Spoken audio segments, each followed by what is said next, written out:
अपना काम है आगे बढ़ना सर, आगे बढ़ना, पीछे क्या छूट गया उससे हमें क्या लेना देना। ऑर्गेनिक की सबसे बड़ी प्रॉब्लम पता क्या है, ठीक है, सबसे बड़ी प्रॉब्लम क्या है कि ये ना इंटर रिलेटेड है। पहली आईयूपीएसी नॉमेनक्लेचर की क्लास से लेके आज आइसोमेरिज्म की पता नहीं 15वीं 16वीं क्लास है, जीओसी और आइसोमेरिज्म को मिला के ये सारे इंटर रिलेटेड है। पिछली 20 क्लासेस बच्चा क्या है, थर्ड क्लास में आता है, फिर 8th में आता है, फिर 15वीं में आता है, फिर कहता है यार समझ तो आ नहीं रहा, ये क्या बता रहा है यार ये। जब हम कहते हैं कि rules of the class follow करिए, रिवाइज करके आइए, revise, no revision is equal to no selection, specially in organic chemistry. Organic में तो यही है भैया, ऑर्गेनिक में तो यही है, ठीक है। फिजिकल में क्या है, अगर आपने एटॉमिक स्ट्रक्चर नहीं पढ़ा, आप स्टेट्स ऑफ मैटर से शुरू कर दो भाई, कोई प्रॉब्लम नहीं आने वाली, कोई प्रॉब्लम नहीं आने वाली। आपने स्टेट्स ऑफ मैटर नहीं पढ़ा, आप थर्मोडायनेमिक्स से शुरू कर दो, मतलब कि शायद 2% की प्रॉब्लम आएगी, 2% की, क्योंकि इंटररिलेटेड ही नहीं है, इंटररिलेटेड ही नहीं है। आपने मोल कॉन्सेप्ट नहीं पढ़ा, आप सीधा थर्मोडायनेमिक्स शुरू कर दो, मुश्किल से 2-4% की प्रॉब्लम आएगी, कोई प्रॉब्लम। बट यहां पर सब कुछ इंटररिलेटेड है, इंटररिलेटेड है।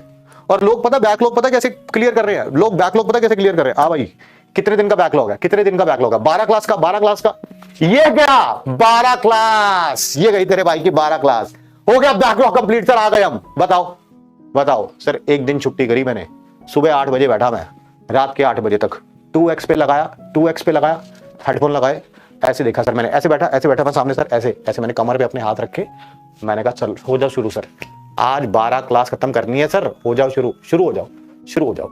मैंने बोला, मैं 12-14 घंटे वो सारी क्लास बोलता रहा। बैकलॉग खत्म हो गया सर, सर बताओ, आज आ गए हम लाइव में, बताओ। मैंने कहा कौन से चैप्टर का बैकलॉग खत्म किया है? ये तो मैंने देखा ही नहीं सर। तो मुश्किल क्वेश्चन पूछ रहे हो, अच्छा कौन से सब्जेक्ट का खत्म किया है, कौन से सब्जेक्ट का? शायद हिस्ट्री था या पॉलिटिक्स था, इन्हीं दोनों में से कोई एक था सर ऑप्शन दोगे, 4 ऑप्शन दोगे? भाई साहब ऐसे करोगे हवा भी नहीं लगेगी एग्जाम की, हवा भी नहीं लगेगी। लोग ऐसे बैकलॉग खत्म कर रहे हैं भाई, लोगों को अंदर से हो रहा कुछ, भाई बैकलॉग कोई बात नहीं, ठीक है। अगर 6x का भी ऑप्शन दे दिया जाए ना स्पीड में, 6x का भी, बच्चे उसको भी देख के कर लेंगे भाई साहब। इतना असीम टैलेंट आ चुका है इस जनरेशन में, ये जनरेशन कहीं और जा चुकी है बेटा, कहीं और जा चुकी है। मैं और आप दोनों एक होता है पैरेलल वर्ल्ड, एक होता है ऑपोजिट वर्ल्ड, ऑपोजिट। हम दोनों ऑपोजिट वर्ल्ड में चल रहे हैं बेटा। हम भी कभी ना कभी लाइफ में, आज चाहे आपकी ही एज में क्यों ना हो, कभी कोई चैप्टर छूट गया मान लीजिए, ठीक है, नहीं पढ़ पाए, हम भी इंसान है जैसे आप इंसान है।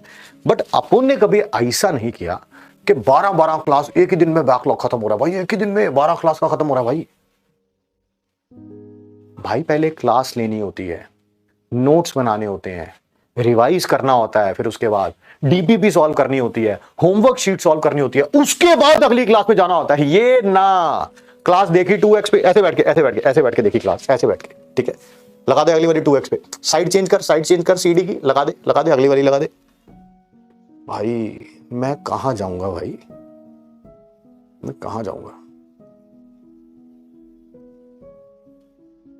ठीक है।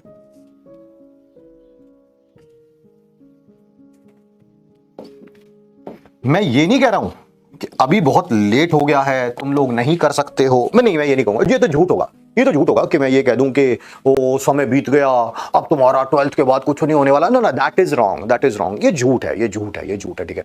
बट हाँ, तुम अगर ऐसे ही करते रहे, ये बैकलॉग या तो क्रिएट होते रहे और या ऐसे ही खत्म होते रहे, एक दिन में 3 चैप्टर का बैकलॉग खत्म हो रहा है, ठीक है, तो ये कभी भी आपको कंसेप्चुअल क्लैरिटी नहीं दे सकते।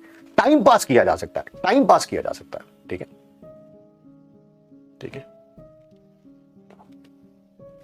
चलिए,